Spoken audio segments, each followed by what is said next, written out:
जय श्री राम। राम राम जी।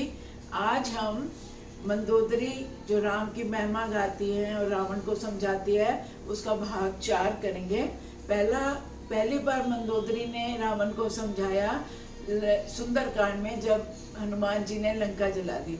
दूसरी बार उन्होंने समझाया जब वो सेतु पार करके समुद्र पार करके आ गए। तीसरी बार उन्होंने समझाया जबकि रावण ने नाच गाने का बड़ा चल रहा था, तो एक ही झटके में रावण का मुकुट और मंदोदरी के कर्ण फूल गिरा दिए भगवान ने। और अब मंदोदरी समझा रही है उनको, जबकि अंगद को दूत बना के राम जी ने लंका में भेजा और उसने अपना पांव धरती पे जड़ दिया कि अगर तुम्हारे सभा में कोई योद्धा है मेरा इस पैर को हटा के दिखाए। तो कोई भी योद्धा मेघनाथ समेत कोई भी उसके पांव को नहीं हटा पाया। तो रावण बहुत बिलखने लगा और उदास होकर महल में चला गया। मंदोदरी ने रावण को समझाकर क्या कहा उसको सुनते हैं। इस बार हम चौपाई दोए नहीं बोल रहे क्योंकि वीडियो बहुत बड़ा हो जाएगा।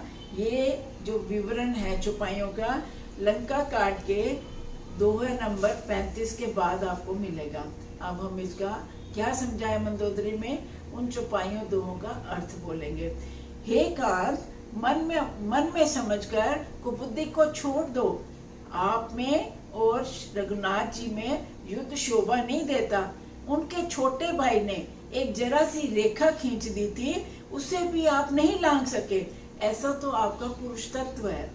हे प्रीतम, आप उन्हें संग्राम में जीत पाएंगे जिनके दूत ने ऐसा काम किया।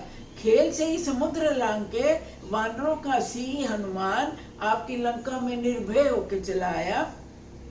रखवालों को मारकर उसने अशोक वन उजाड़ डाला। आपके देखते उसने अक्षय कुमार को मार डाला और संपूर्ण नगर को जलाकर राख कर दिया। उस समय आपके बल का गर्व कहाँ चला गया था? कहते हैं कि आप तो उसके भाई लक्ष्मण की रेखा को पार नहीं कर सके। आप उनका दूत राम हनुमान समुद्र लांघ के आ गया, उसने अशोक वन उजाड़ दिया, सारे रखवालों को मार दिया, आपके पुत्र अक्षय कुमार को मार दिया। तब आपका गर्व कहाँ चला गया था? अब हे स्वामी, झूठी ढींग मत हाँकिए, मेरे कहे पर हृदय में कुछ विचार कीजिए। हे पति, आप श्री रघुनाथ जी को सिर्फ राजा मत समझिए, वह अग जगन्नाथ अतुलनीय बलवान जानिए। श्री राम के बाण का प्रताप तो नीच मारीची भी जानता था, लेकिन आपने उसका कहना भी नहीं माना। जनक की सभा में अनगिनत राजागण थे, वहां विशाल और अतुलनीय बल वाले आप भी थे। कहते राजा जनक ने सीता का स्वयंवर रचाया, बड़े बड़े बलवान योद्धा थे, उनमें आप भी थे। वहां शिव जी के धनुष्य को तोड़कर श्री राम जी ने ही सीता को ब्याहा। तब आपने उस संग्राम को क्यों नहीं जीता? आपने स्वयंवर में सीता को क्यों नहीं जीता? इंद्रपुत्र जयंत भी उनके बल को कुछ जानता है। श्री राम ने उसको पकड़कर केवल उसकी एक ही आंख फोड़ दी और उसे जीवित छोड़ दिया। शूर्पणखा की दशा तो आपने देख ही ली है, तो भी आपके हृदय में उनसे लड़ने की बात सोचकर लज्जा नहीं आती आपको?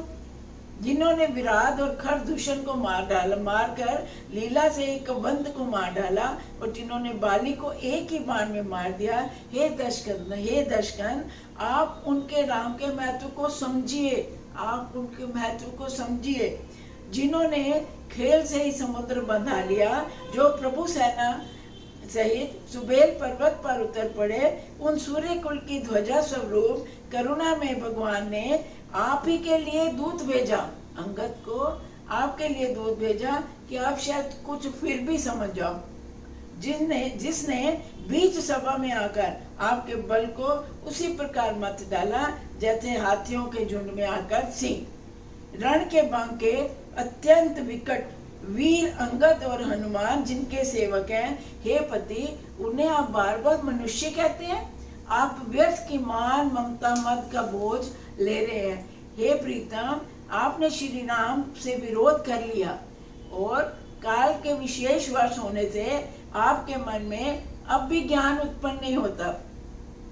काल दंड देने के लिए लाठी लेकर नहीं आता, वह धर्म बल बुद्धि विचार को हर लेता है। हे स्वामी, जिसका काल निकट आ जाता है उसे आप ही की तरह भ्रम हो जाता है। आपके 2 पुत्र मारे गए और नगर जल गया। हे प्रीतम, अब भी इस भूल की पूर्ति कर लीजिए और श्री राम से व्याह त्याग दीजिए। हे नाथ, कृपा के समुद्र श्री रघुनाथ जी को बल के निर्मल यश को प्राप्त कीजिए। स्त्री के बाण के समान वचन सुनकर रावण सवेरा होते ही सभा में चला गया और अभिमान से फूलकर फिर सिंहासन पर जा बैठा। जय श्री राम, जय श्री राम, जय श्री राम।